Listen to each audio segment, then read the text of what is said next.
Pro Group Management, workers' comp that works for you.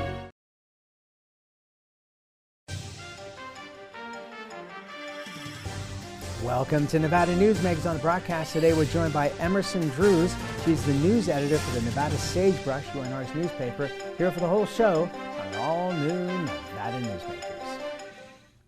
Hello, is this D&D Roofing? Yes, it is. How may I help you? You did such a great job on my roof. May I speak to the owner? I am an owner. Oh, can I speak to your supervisor? Sure. How may I help you? I love your work. May I speak to the owner? I am an owner. We're all owners. Well, that's why at D&D we work so hard to keep your home safe and sound. Oh, no wonder. D&D Roofing and Sheet Metal. Local, employee-owned, here for you. Like a traditional handmade basket, retail is woven into the fabric of life in Nevada. From big box to mom and pop, retail supports our communities in countless ways. Jobs for the disabled, team uniforms for kids, help for the elderly, and so much more. Retail employs over 1 in 10 workers. Retail supports Nevada, and we support retail. RANNV.org. Pro Group Management offers workers' comp services to a growing number of industries. As businesses grow and change with the times, the need for a solid workers' comp program must be flexible and up to date. The evolving nature of regulations can make staying ahead of complex tasks challenging. But Pro Group Management simplifies the work so your industry can move forward and succeed. Pro Group Management, workers' comp that works for you. Truck drivers are some of the hardest working people you'll meet, delivering over 70% of America's freight and 92% of Nevada's. When there's a natural disaster, they're delivering critical supplies to help those communities recover and rebuild. Every sector of the economy and our nation's military rely on truck drivers. So let's take a moment to say thank you. On the open road or city streets, our truck drivers are rolling to make our economy and our nation stronger. Trucking moves America forward. This is Nevada Newsmakers with host Sam Shad, a no-holds-barred political forum. Now, from the Nevada Newsmakers broadcast headquarters, here is Sam Shad. And back on Nevada Newsmakers, we are delighted to welcome to the program for the first time Emerson Drews. She is news editor for the Nevada Sagebrush, which is UNR's newspaper, formerly an intern at the Judicial College, and heading to an internship with the Las Vegas Review-Journal in the business section. Congratulations on that. Thank you so much. Thank you for having me. Yes, and you're going to be with some great people there. We have them on the show frequently, Very especially excited about it. Rick Vallada, who's terrific. And also I wanted to point out that Sig Rogich, who is a Nevada political legend, worked on the Reagan-Bush campaigns and many, many others, was ambassador to Iceland, started out as the editor of the Nevada Sagebrush. So I know we have lots of great people part of our history. We have Warren LaRue as well, Brian Yes. Dugan of the Reno Gazette-Journal. I'm super excited and very happy that I have the opportunity to work there. Okay, so what do you think is the biggest thing you've learned so far from being at the Sagebrush? Well, I've learned basically everything about being in a newsroom at the Sagebrush. I think it is, if you are a journalism major, doing a news emphasis, it's the greatest thing to do is to go work at your student newspaper. I have learned everything about a newsroom there. I've learned what a budget sheet is. I didn't know what that was before. I learned how to be on deadline, how to reach deadline and reach it good and always get it. Learned how to communicate with upper levels of UNR leadership as well as with my boss. I've had many talks with Brian Sandoval before. He actually pointed me out in a meeting once. So that's a really big skill that I've learned is definitely interview skills and a lot of strengthening of my writing and AP style and active voice. It's just a great way for me to strengthen my skills because I was only a freshman when I started out there and I'm still only a sophomore, so I haven't even started a lot of my core classes for journalism yet, so I feel like I'm already kind of ahead of the curve.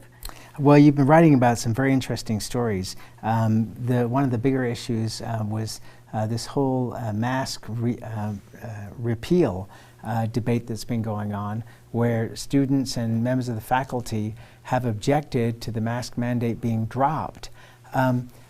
What kind of response are you getting, and what has surprised you about this? There's definitely a lot of responses from both sides. I would say that when you're walking around campus at UNR, you see probably 75% of people unmasked right now. And we did have a petition that went around. I think last time I've looked at it, which was quite a while ago because we haven't done many updates on it because it kind of fizzled out, I think it was around 1,500, maybe almost at 2,000 signers. And I've just seen a lot of people on that said that they wanted to take further action, so they did have a protest.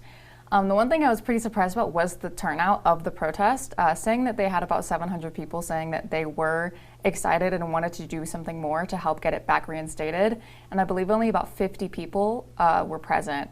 That was just something that kind of surprised me, saying that they had 700 people that said that they were willing to go, and they didn't have that many, but obviously people have class, people have other commitments. The protest, a lot of things also surprised me was definitely at the protest, they had lots of signs. There was one person, I can't remember his name off the top of my head, but it's mentioned in the article, is that there was a large donor. He used to be an English professor. He was a large donor, and he's given like over millions of dollars to the school, and he's taking away his donorship. He does not want to be a donor to UNR anymore because he does not like the way that they handled COVID protocols. That was a very big surprise to me, knowing that these donors are really taking notice of all of the protocols that are being taken away, or the lack of protocols. That was something that was very surprising to me, and very interesting to learn. He was a really great person to talk to. But the overall reaction has been very mixed. I think like the biggest representative to see of it is when I go to ASUN Senate meetings, seeing which senators, have their mask on or have their mask off. It's just kind of a big representative of what they feel about the mask mandate. Some of them keep them on every once in a while. They kind of take them off every once in a while. I think a lot of people are just very iffy about it. Even in my classes, some people have them on some days, some people have them off some days. But there's been a big lack of response from UNR leadership, especially about these issues. But I think a big they put out about 2 releases about this. The first one was just about the repeal, and the second one was about like, hey guys, let's stop bullying these people that are or aren't wearing masks. Like, there was one teacher that I saw on social media that was holding his class outside because he was like, unless everybody wants to wear a mask, we're holding it outside from now on. Or teachers that were like, why are you still wearing a mask? Or even students that were bullying other students for still wearing a mask or not wearing a mask, and vice versa. So just a lot of hostility has also been a big surprise. Yeah, it's interesting. I mean, as far as I'm concerned, if people want to continue wearing masks, that's fine with me. I mean, and if I went to somebody's home and they said, in fact, there is somebody that I go to who has somebody in the house that could be easily affected in a very negative way by catching COVID. And so even now they're asking that people come to their home that they be masked. I'm fine with that. But on the other hand, I'm thrilled when I can go to all these places where I don't have to wear a mask, and even more so because I've got some international trips coming up where the airlines, it appears that the federal government will drop the mask mandate on airlines hopefully next month. So it's going to be interesting to see how this develops. But most of us in this country have never been through a pandemic, so it's interesting to see all the different ways that people have responded. Another big topic that's been going on are elections for ASUN. For most of us that are not involved in the university system on a day-to-day basis, or hardly at all, what are the issues in the elections? So it's not necessarily issues so much as it is like the candidates. So for those who don't know, ASUN stands for the Associated Students of the University of Nevada, and it's their student representative body that is run like the US government. So they have an executive, judicial, and legislative branch. So some of the biggest things that they are trying to tackle this next legislative session that they have, their 90th session, is a lot of COVID protocols, as well as health and safety of students regarding sexual assault and mental health as well. Diversity on campus, making sure that diversity is at the forefront of their campaigns. Election season is now over. It was a very stressful season for me. I was like having to go to every single debate and attending all of their events that they have for promotions and things of that sort to get more information on them. The electees are Deion Stanfill and Bela Fitzpatrick for presidential and vice presidential, respectively. So those are the biggest concerns, definitely. I know they mentioned a lot about sexual assault, a lot about mental health, increasing mental health opportunities, as well as ADA accessibility. That's a really big thing that they've been talking about. And then as for the senators, so each college has a certain amount of senators based on how big the college is. it's really just how they're going to turn their outreach into legislation. So this past session, their 89th session, there has been a severe lack of legislation or substantial legislation. They have a lot of legislation that's just kind of like, oh, we support this person. Oh, we support this. Oh, we support this. The most recent one, I believe, garnered a little bit of, not necessarily controversy, but it was very wishy-washy, was one about in support of religious minorities. And when you say that, it's like, oh yeah, of course I support religious minorities. Why not write a piece of legislation about this? Everyone at the Senate table was like, well, why are we sending this to, Brian Sandoval, all the leaders of the university, when it's just saying that we support them? It's like, shouldn't we be supporting them in the first place in other ways rather than just writing a piece of legislation on it? So it really is just turning a lot of that outreach that they do, talking with students, into legislation to make sure that they don't have this big backlog like they have this session. So the student population is what, around 23,000? It's around 21,000. 21,000, and growing. How big of a problem is sexual assault on campus? I would say, especially within fraternity and sorority life, you can see a lot of it, and mostly fraternities, but a lot of also sorority women will get, sexually assaulted by fraternity members. I've had a few friends that I know that have been roofied at certain parties. Some personal experiences with it as well that I'm very open to talk about. I would say it's a very big issue, especially because the culture of college, it's a lot of, to be frank, it's a lot of getting drunk and going to parties and going to frat parties. And I think that the line gets blurred a lot on what is consent. And a lot of the, men, especially on campus, don't understand the hard line that it should be. All right, so what are the views in terms of what should be done about this? I think one thing that I do agree with that the ASUN candidates said is getting harder statistics on sexual assault on campus. There's not correct and accurate statistics. And the biggest thing is that when you go to certain places like Title IX, you have to file something. It's not necessarily a counseling service. You have to either make a decision on whether you want to file or what actions you want to do.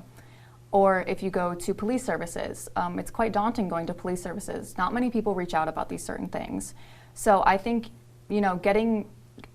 making safe places for students on campus to be able to talk about these issues and know that it'll either be anonymous or, their safety is like their number one priority. That's a very big thing, is making safe spaces to talk about these issues, as well as educating on safe sex. I know that's something that they've been trying to do as of right now, but I think that's something that always needs to be happening, so that educating on safe sex as well as consent to, really drive that hard line that it should be. So what is the role of campus police? I mean, you say that it's difficult to be involved with them. It's not necessarily difficult as more as it is just daunting. It's a little bit daunting to go into police services sometimes. I know I personally have talked with a lot of people within police services. I know that they do have a victims advocate named Lauren Reed, who, she's lovely. She also has a little therapy dog named Aspen, who I adore, and I see Aspen all the time. But a lot of people don't know about those resources. A lot of people don't know about the victims advocate program. And it's just daunting to, walk up to a police policeman and just be like, hey, I was sexually assaulted, what can I do next? Or, hey, I was sexually assaulted, who can I go talk to? It's really hard to talk about these things. I mean, women or even men who get raped, it's emotional and it's very scarring, and you don't even want to relive it. You don't even want to think to relive it. So you don't want to talk about it, and you don't want to walk up and talk about those things with anyone. And personally, with me talking to police services, I know that they can be welcoming and inviting, but those court processes or the legalese process, like all the legalese that they use, it's scary. I mean, working at the judicial college, I know some of it, and I'll email judges and they'll say something and I'm like, I don't know what this means, because they speak in Latin sometimes, they use Latin terms. And so it's just a lot. I think there's a lack of education on those things sometimes, on what processes people can go through, especially going to police services. It's scary because you don't want to go through court. You don't want someone to go to jail, or you're scared of that. It's interesting. For those that haven't dealt with it, as you say, dealing with the judicial process, it seems like there's two worlds. There's the regular everyday person world, and then there's the judicial world. And it's almost like we really don't have a dictionary to be able to understand the terminology. Yes, most definitely. So I think everybody knows that there's judges, and everybody thinks that they know what is going on in the judge world. Even me, I was like, oh, judges, they make those decisions, right? They, send people to jail or they put people on probation. But there's so much more to it, and that is something that I've learned when I came to the judicial college. I've had to read court decisions and things of that sort, court proceedings, to write about certain stories and feature stories. And I'm like, what is this? It's just, I think, again, it just shows a lack of accessibility also to the legal system sometimes, and it's really hard to read those things and how they're in Latin. I'm like, can't they, it's weird that they just won't change them, and it just shows just an insane lack of accessibility, especially for people who, maybe can't go to college or, have to drop out of high school due to certain reasons at 16 years old. It just shows that they don't necessarily care about a diverse population that can't be educated. Well, and that's the thing that jumps out at me, which is if English is your second language, that makes it even more daunting. Most definitely. All right, let's take a break. We'll come back more with Emerson Drews. She's the news editor at the Nevada Sagebrush after this time out. Can't do it. Stupid, like my mom. We can't do anything at Mommy's because you won't pay child support. Dad said you cheated, and he's not even sure he's my dad. Mommy said you left both of us, so she isn't gonna let me see you. I look just like my father. I'm divorce attorney Marilyn York, and I may represent men, but hate has no gender, only casualties. Please, stop sacrificing your children in your war against your ex. Before the masks, before the distancing, before the world changed, UMC was ready. Our response to COVID-19 began before the crisis did, with our own team of infectious disease experts who've spent their careers planning for this moment. With a pandemic response plan, we'd practiced again and again, and by blazing new trails in large-scale testing, including every patient we admit. Always ready.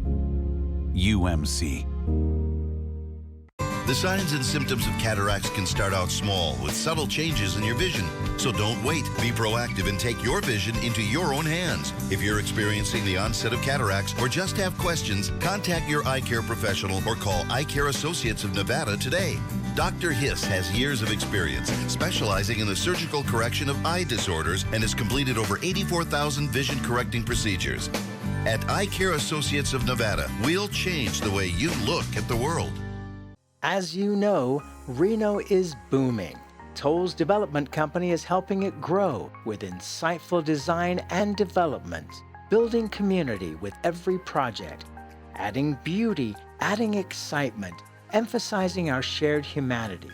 Reno is becoming bigger. Toll's development is helping it become better, more livable, more enjoyable. To learn more, go to tollsdevelopment.com. tollsdevelopment.com. This is Nevada Newsmakers. And back on Nevada Newsmakers, we continue our conversation with Emerson Drews. She's the news editor of the Nevada Sagebrush, UNR's newspaper, and she's heading to an internship at the Las Vegas Review-Journal in the business section. You brought up mental health earlier as another area of concern and discussion at the university. For over 40 years since I've been in the news business, I have heard from day one that mental health is one of the biggest issues that we have in this state, and it only gets worse and worse. How do you view it and the help that people get in terms of needing help for mental health problems? Mental health accessibility is low. It's very hard to access it. Me, as someone in high school, I went through it. I really had a lot of mental health issues, and I went to therapy for 4 years. It's very hard to get it, especially if you are lower middle class or underneath the poverty line, even middle class sometimes. People don't know that you can get it through your insurance, or sometimes you can get it through your insurance, but you can only get 10 sessions, or you can only get 4 sessions. Especially at UNR, the counseling services, you have to call them within a 24-hour line. So I would have to call them right now and try to get an appointment, or else I wouldn't be able to get in for that day, or for the next month, or for the next 6 months, because that's just how little space they have. Because I think it also shows how many college students really need that mental health help. I think it's so important. It's something that I really hold near and dear to my heart, going to therapy for so long. I mean, I struggled with an eating disorder for a very long time. I was diagnosed with anorexia in 2019. And that's something that I'm so open to talk about is because it needs to be talked about. These certain things about severe depression and severe anxiety and eating disorders, or even having trouble with work, having trouble within your relationship, needs to be talked about. And I think it's something that's so hammered in all the time. It's like, we need more mental health access. We need more this. We need more access to medication. We need more access to another thing. We need more access to psychotherapy. But it's like, what are people doing about it? It's like, mental health is important. Okay, well, what are we doing to help people access that mental health? And I think people really need to, one big thing is you need to look into your insurance. Look into your insurance, see what your insurance provides for you. That's something that I've learned, is really look into your insurance and see what therapists you can find. Really make sure that your therapist is a good one for you, and don't be afraid to change. I mean, I've known some friends that have had some nightmarish experiences with therapists because they just don't align with their values and morals. But really just look into the free options that are available. I know now, especially with the pandemic, they have a lot of telehealth type things. I mean, I know I did therapy over Zoom for over a year. And, you know, some people it can be beneficial, especially people with social anxiety. It's very easy to stay inside and, you know, talk over Zoom or WebEx. But for some people that thrive on in-person, it can be a little bit hard to, you know, get that in-person connection with them. But really look into, you know, what's free, what's affordable, and what your insurance has for you. Really important topics. Let's take another break and we'll come right back after this timeout. Dimitri Prine here for Design Outdoor. Come visit Design Outdoor's store and backyard to see our wide selection of fire pits, barbecues, and pizza ovens, natural stone water features and fountains, and frost-proof pottery. Our store and backyard are located at 11600 South Virginia, just north of DeMonte Ranch Parkway. Visit designoutdoor.com or call us at 851-9499. Can't do it. Stupid, like my mom. We can't do anything at Mommy's because you won't pay child support. Dad said you cheated, and he's not even sure he's my dad. Mommy said you left both of us, so she isn't gonna let me see you. I look just like my father. I'm divorce attorney Marilyn York, and I may represent men, but hate has no gender, only casualties. Please, stop sacrificing your children in your war against your ex. Hi, I'm Dave Newman. Remember me? I used to be the house detective, and now I'm a realtor, full-time at RE/MAX Realty Affiliates. A lot of people ask me, how's the market? You know what? It's fantastic. If you're even kicking around the idea of buying or selling, give me a call. Let's talk about it. Call me at RE/MAX Realty Affiliates and just ask for the guy who used to be the house detective, Dave Newman. Everyone is talking about opioids, but they're not the only drugs that can be harmful if taken in large quantities or not as prescribed. You also need to be aware of side effects from anxiety drugs, muscle relaxants, sleep aids, and stimulants. Mixing prescription drugs with other drugs or alcohol can be dangerous. If you take Ambien with a glass of wine, it may be enough to stop you from breathing. Prescribed drugs can be just as dangerous as illegal drugs. Take medications only as directed. This is Nevada Newsmakers. And back on Nevada Newsmakers, we continue our conversation with Emerson Drews. She's the news editor of the Nevada Sagebrush, which is UNR's newspaper. I wanted to get your take on the discussions you're hearing about the situation in Ukraine on campus. Yeah, so the situation in Ukraine is absolutely heartbreaking. And on campus, there have been a lot of conversations about it. I know one thing that I recently attended was there was a panel of political science experts. They had a Russian expert, a cybersecurity expert, even an American legislative expert, and to really open up that conversation for people. But the one thing is that it was only sent to political science majors or people in international relations. I know I didn't get it immediately because my friend sent it to me. He was like, oh, would the Nevada Sagebrush be interested in covering this? Because I'm always talking about my job. And I was like, oh my gosh, yes. So they had that one panel, and it was a pretty packed room. For how small the room was, it was pretty packed. And they had a really interesting and really beneficial conversation, like very, very much educating people on it and going in on the geographical information surrounding it, and the political information surrounding it.